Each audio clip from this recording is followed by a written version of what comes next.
नमस्कार दोस्तों, आशा करता हूँ कि आप सब अच्छे होंगे। तो आज का हमारा टॉपिक है पीडीएस। अब ये जैसा कि आप जानते हैं हमारी एग्रीकल्चर सीरीज़ चल रही है, तो हमने बात कर ली है पीएमसी के बारे में, एमएसपी के बारे में, और जो फार्मर बिल आया है 2020 का भी अभी, जिस पे काफ़ी कंट्रोवर्सी चल रही है, उसके बारे में भी हमने अच्छे इन डेप्थ जाना है। तो अगर आपने इसमें से कोई भी वीडियो नहीं देखा या आपको समझ में नहीं आया, तो लिंक डिस्क्रिप्शन में डाल दूंगा, आप जाके काइंडली चेक कर लीजिएगा।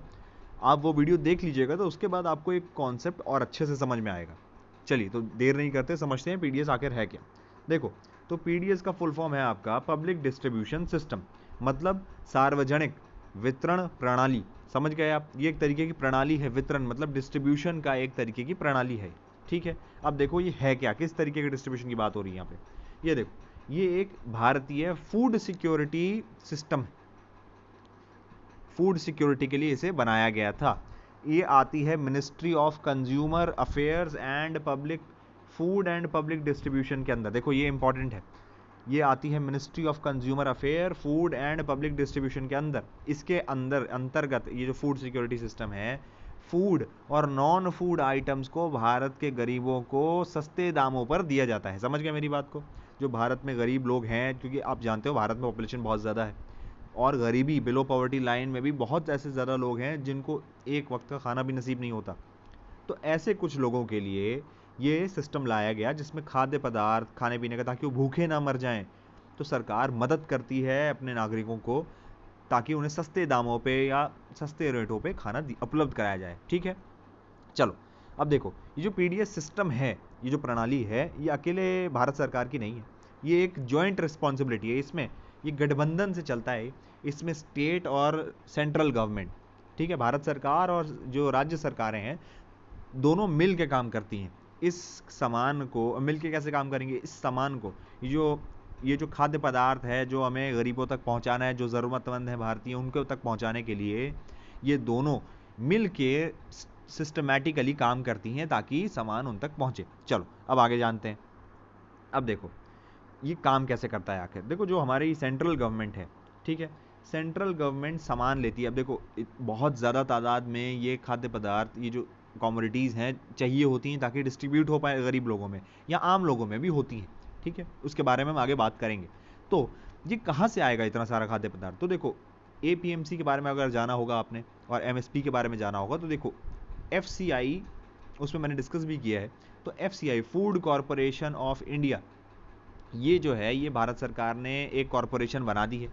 ठीक है, इसी के थ्रू, इस कॉरपोरेशन का काम ही यही है कि किसानों से एमएसपी के मूल्य पे जो खाद्य पदार्थ है वो खरीदे। इसी का पूरा काम है। ये सिर्फ खरीदती ही नहीं है। फूड कॉरपोरेशन ऑफ इंडिया बहुत बड़ी ऑर्गेनाइजेशन है, बहुत बड़ी। ये रिस्पॉन्सिबिलिटी इसकी होती है प्रोक्योरमेंट मतलब सामान लाने का, उसका रख रखाव का, उसका ट्रांसपोर्टेशन, और bulk allocation of food grain to the state, मतलब ये जो सामान लाई ये, इसको एलोकेट भी तो करना पड़ेगा आखिर स्टेटों को, तो उसके लिए भी ये बहुत ही रिस्पॉन्सिबल होती। ठीक है, और ये हम छोटे वैल्यू की बात नहीं कर रहे, हज़ारों हज़ारों टन खाद्य पदार्थ का ये ध्यान रखती है फूड कॉरपोरेशन ऑफ इंडिया। चलिए अब देखो, operational responsibilities including allocation with in the states. अब पहली बात तो ये होगी कि एफसीआई स्टेटों को भी देने में, ये रिस्पॉन्सिबिलिटी एफसीआई की ही है कि स्टेटों तक डिस्ट्रीब्यूशन हो उस सामान का ट्रांसपोर्टेशन के थ्रू। ठीक है, अब स्टेटों का क्या काम है? अब एफसीआई ने, भारत सरकार ने एफसीआई के द्वारा स्टेटों तक सामान पहुंचा दिया। ठीक है, स्टेटों ने उन्हें कम रेट पे, एफसीआई के द्वारा सामान एमएसपी से खरीदती है सरकार किसानों से, और उसे कुछ कम रेटों पे, सस्ते दामों पे स्टेट गवर्नमेंट्स को दे देती है। स्टेट गवर्नमेंट्स आगे राशन कार्ड धारक जो होते हैं हमारे, उन्हें उन तक सामान पहुंचाती है बहुत ही सस्ते दामों पे, बहुत ही सस्ते दामों पे। और ये पहुंचाती किसके थ्रू है? फेयर प्राइस शॉप्स, ये जो किराना दुकान है, जो राशन दुकान है जो सरकारी, जो ये जिन्हें भी आवंटन दिया जाता है कि भाई हाँ ठीक है आप खोल सकते हो लाइसेंस द्वारा, वो राशन कार्ड दुकानें जो हैं, वहाँ जाके राशन कार्ड धारक ये इस पीडीएस सिस्टम के थ्रू अपना सामान ले सकते हैं। ठीक है, अब देखो एक डायग्राम मैं आपको दिखाने वाला हूँ, अगर आप इसको ध्यान से समझोगे तो आपको बहुत सारा कॉन्सेप्ट क्लियर हो जाएगा। देखो यहीं पे पूरी चीज़ लाई करती है। ये हमने लिया फार्मर से, ये जो एमएसपी के थ्रू, फार्मर से एमएसपी के थ्रू ये ले लिया हमारी भारत सरकार ने। फिर भारत सरकार ने एक सेंट्रल इशू प्राइस किया कि भाई हम इस प्राइस पे अब स्टेट गवर्नमेंटों को सामान बेचेंगे, जो हमने प्रोक्योर किया, फार्मरों से लिया। फिर ये दे दिया उसने स्टेट गवर्नमेंट को, फिर स्टेट गवर्नमेंट आगे डिस्ट्रीब्यूशन का काम करती है और ये भेज देती है फेयर प्राइस शॉप्स की तरफ, ठीक है, जो कि राशन दुकान भी कह सकते हो जिसे, और ये फेयर प्राइस शॉप जो है फिर सेल करती है लोगों को जो कि बेनिफिशियरी, ठीक है। आपको समझ में आ गया होगा कितने आराम से एक चेन बन जाती है, ठीक है। अब देखो, अब आगे जानते हैं कि अभी फिलहाल जो ये पूरा पब्लिक डिस्ट्रीब्यूशन सिस्टम है, ये लगभग किन किन चीज़ों को लोगों तक, गरीब लोग, आम लोगों तक पहुंचा रहा है। देखो, जो सेंट्रल गवर्नमेंट है वो पहुंचाती है वीट, राइस, शुगर और केरोसिन, ठीक है। मतलब वीट, राइस, शुगर, केरोसिन। देखो केरोसिन इसलिए क्योंकि अभी भी कई घरों में चूल्हा नहीं है, तो उन्हें सस्ते दामों में केरोसिन मिलता है ताकि उनके घर का चूल्हा तो जल पाए। और ये तो हो गई ये सेंट्रल गवर्नमेंट की बात, ठीक है। ये सेंट्रल गवर्नमेंट इसमें हेल्प करती है, इन सब चीज़ों का प्रोक्योर, मतलब इन सब चीज़ों को लेती है किसानों से, अलग अलग जगहों से, और फिर स्टेटों को दे देती है।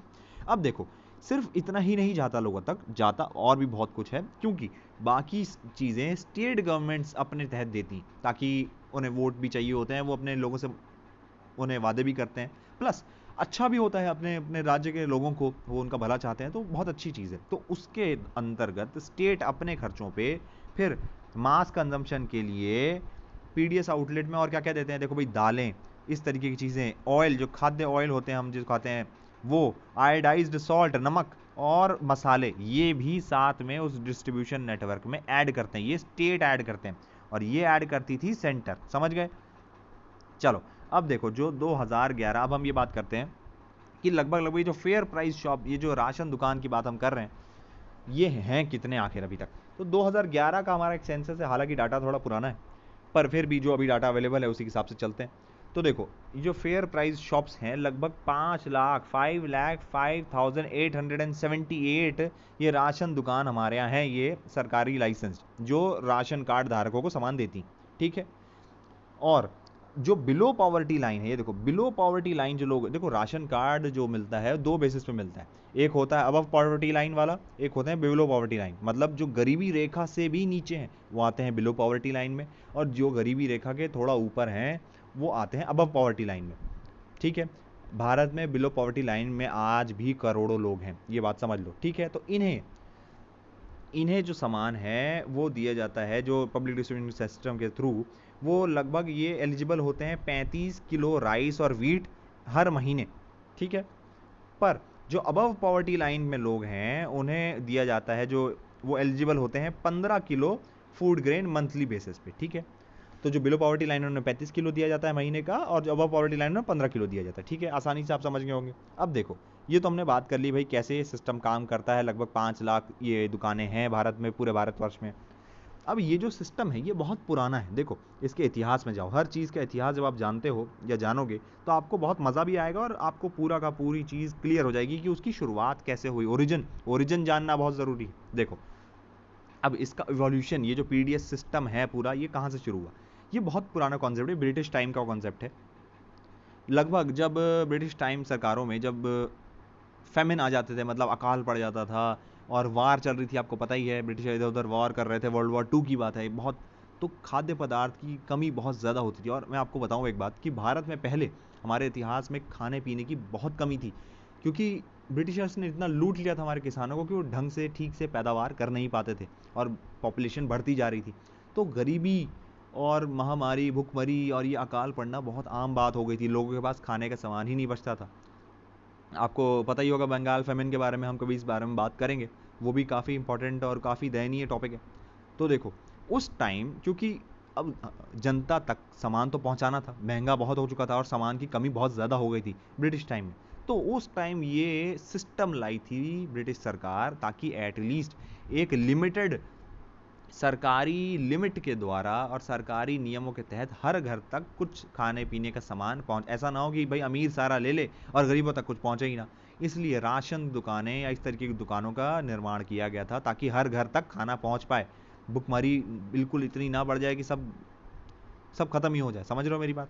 इस तरीके से नेटवर्क बना था उस टाइम, जब ये नेटवर्क बना था तो सिर्फ ये गरीबों के लिए नहीं था, ये पूरे भारतवर्ष के लिए था। जिसको भी सामान लेना था वो इन दुकानों पे जाके, राशन दुकानों पे जाके राशन कार्ड के तहत ही सामान ले पाता था।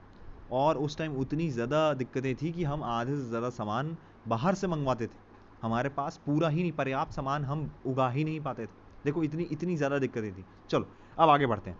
तो फिर ये जब ब्रिटिश टाइम की बात हो गई, ठीक है। अब आगे क्या हुआ, देखो 1960 में फिर क्या हुआ, फूड शॉर्टेजेस दोबारा बढ़ गए। अब हम आज़ाद हो चुके हैं, देखो 1960 की बात हो रही है, फिर फूड शॉर्टेजेस दोबारा बढ़ गए।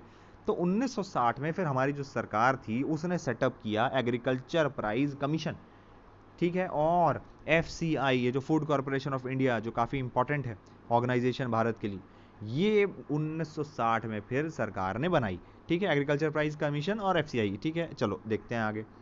फिर अब 1960 के बाद आ जाते हैं 1970 में। फिर आगे क्या हुआ, देखो 1970 में PDS इवॉल्व हुआ और यूनिवर्सल स्कीम बनाई गई। मतलब हर घर को एक डिस्ट्रीब्यूट किया जाएगा सामान सस्ते दामों पे। ये आज़ाद भारत की बात हो रही। तो ये सिस्टम, ये स्कीम जो थी पहले हर घर के लिए नहीं थी, गाँव तक नहीं थी, उतनी ज़्यादा फैली भी नहीं थी, पर 1970 में से फैलाने का काम किया गया ताकि हर जगह घर घर ये स्कीम मिल चुके, लोगों को फ़ायदा उठा सकें इस चीज़ का, ठीक है। अब देखो फिर इसमें बहुत बड़ा चेंज आया 1992 में, जिसे हम कहते हैं रीवैम्प्ड डिस्ट्रीब्यूशन सिस्टम, RPDS, ठीक है। इसे लॉन्च किया गया था 1992 में। इसलिए लॉन्च किया गया था देखो, क्योंकि अभी भी रीच दूर दराज के इलाकों तक, बहुत ही अंदर जो गांव हैं या पहाड़ी एरिया में जो है, नॉर्थ ईस्ट में जो है, मतलब बहुत ही पिछड़े इलाकों में अभी तक ये वहाँ नहीं पहुँच पाए थे, ताकि यहाँ तक ये चीज़ें पहुँच पाएँ, इसलिए रीवैम्प्ड पब्लिक डिस्ट्रीब्यूशन सिस्टम लाया गया, ठीक है, 1992 में, RPDS। चलो अब आगे देखते हैं। फिर एक बहुत बड़ा चेंज आया 1997 में। तब ये RPDS कॉन्सेप्ट जो था उसे चेंज करके 1997 की बात कर रहे हैं हम। ये जो RPDS कॉन्सेप्ट था, भारत सरकार ने फिर TPDS कॉन्सेप्ट लाया, मतलब टारगेटेड पब्लिक डिस्ट्रीब्यूशन सिस्टम। समझ रहे हो मेरी बात? इसमें पूरा का पूरा, देखो पहले हम यूनिवर्सल की बात कर रहे थे, मतलब हर घर हर जगह, पर इसके बाद हमने देखा, क्योंकि तब तक हालात अच्छे हो गए थे, 1997 तक भारत के हालात बहुत अच्छे हो गए थे, कृषि में ग्रीन रेवोल्यूशन आ चुका था, तो कृषि में भी भारत बहुत अच्छा कर रहा था, किसी पे डिपेंडेंट नहीं रह गया था, हम अपनी ज़रूरतें खुद पूरी कर पा रहे थे। तो उस टाइम सरकारों ने फिर ध्यान दिया, फोकस किया गरीबों पे, ताकि गरीबों तक, गरीबी उस टाइम बहुत ज़्यादा थी भारत में, ताकि गरीबों तक ये खाने का सामान जो है सस्ते दामों पर पहुंच पाए, वो जिंदा रहें। इसलिए 1997 में TPDS लाया गया, ठीक है। अब देखो इस TPDS में क्या क्या फीचर थे, इसका एक छोटी सी बात है बस, कि TPDS के अंदर जो हम बोलते हैं below poverty line, above poverty line, ये डिवीजन जो आया ये TPDS के अंदर ही आया, कि बेनिफिशियरी को जिसको मिलना है सामान, उसे दो भागों में विभाजित किया गया। एक हाउस होल्ड जो बिलो पॉवर्टी लाइन थे, और वो हाउस होल्ड जो अबव पॉवर्टी लाइन थे, मतलब जिनके हालात थोड़े ठीक हैं, जो पॉवर्टी लाइन मापदंड है उसे जो बनाया गया है, जो उसके नीचे है उसे बिलो पॉवर्टी लाइन, और जो उसके ऊपर है वो अबव पॉवर्टी लाइन। जैसे हमने बात की कि 35 किलो मिलता है 35 किलो जो है वो मिलता है बिलो पॉवर्टी वाले को, और 15 किलो मिलता है अबव पॉवर्टी वाले को, ठीक है। अब देखो, अब हम आगे बात करते हैं फिर क्या हुआ।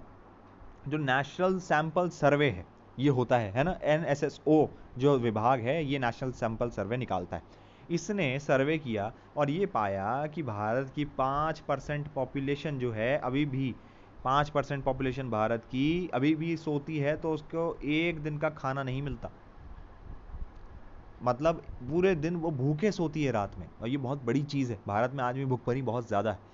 तो ये उस सर्वे में पाया गया कि 5% पॉपुलेशन, सोचो, ठीक है। तो जब ये पता चला सरकारों को, जब ये सर्वे निकला, तो उसके बाद सरकार ने एक बहुत अच्छी स्कीम लॉन्च की, उसे कहते हैं अंत्योदय अन्न योजना, ठीक है, अंत्योदय अन्न योजना, AAY।